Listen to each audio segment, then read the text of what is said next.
বাবা, আমি যেসব কাজগুলো করে থাকি সেগুলো কিন্তু দেখতে বাইরে থেকে ভালো মনে হলেও মূলত এগুলো ভালো কাজ না বাবা। তোরে আমি এই পথে নেব না বলে স্কুলে পড়াচ্ছি। এই পথে অনেক বিপদ, অনেক ঝামেলা, তুই এসব নিয়ে আর আগ্রহ দেখাস না বাবা। তখন আমি সম্মতি দিলাম বটে, কিন্তু মন থেকে কখনো সেটিকে মুছতে পারিনি। বাড়িতে কোনো রোগী আসলে লুকিয়ে লুকিয়ে বাবার চিকিৎসা দেখতাম। এভাবেই আস্তে আস্তে সময় এগিয়ে যায়। 1976 সালে 22 বছর বয়সে আমি ইন্টার পাস করি।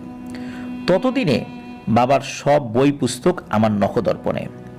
একদিন বাবা এসে বললেন, ফরিদ বাবা, আমাদের এখানে তো ভালো কোনো বড় বিশ্ববিদ্যালয় নেই, তুই যদি চাস তাহলে ঢাকা গিয়ে বাকি পড়াশোনা শেষ করতে পারিস।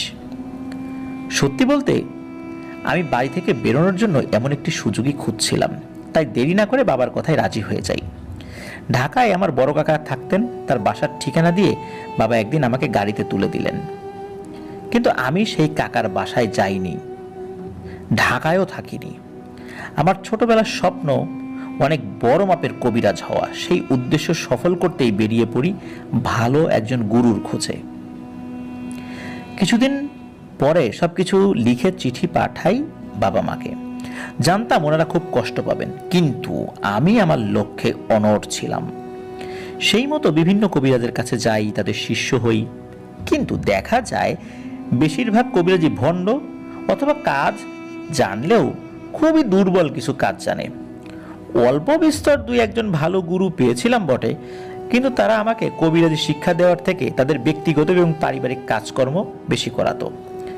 আমিও চিন্তা করতাম তাদের খেদমত করতে পারলে হয়তোবা আস্তে আস্তে তাদের মন পাওয়া যাবে এবং ভালো কোনো কাজ শেখা যাবে। কিন্তু দেখা যেত সুযোগ বুঝে আমাকে দিয়ে তাদের ব্যক্তিগত কাজ এবং পারিবারিক কাজকর্ম করিয়ে নিত, এবং বুঝে ফেলেছিল যে আমাকে দিয়ে অনেক কাজ করানো যাবে।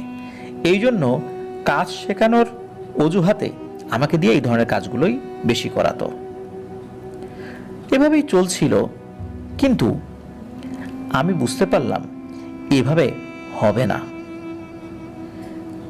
ভালো গুরুর সন্ধানে একটি বছর পথে পথেই কাটিয়ে দিই। এই ঘোরাঘুরির ভেতরেও মোটামুটি কিছু কাজ শিখে ফেলেছি ততদিনে, কিন্তু সেসব দিয়ে আসলে আমার চলে না। এগুলো খুবই নিম্ন স্তরের কাজ। আমার অনেক বড় কিছু শেখার ইচ্ছা, যার দ্বারা আমি অনেক ক্ষমতা অর্জন করতে পারবো। সেই উদ্দেশ্যে খোঁজ করতে করতে একদিন পেয়ে যাই একজনের খোঁজ। কিন্তু তিনি বেশ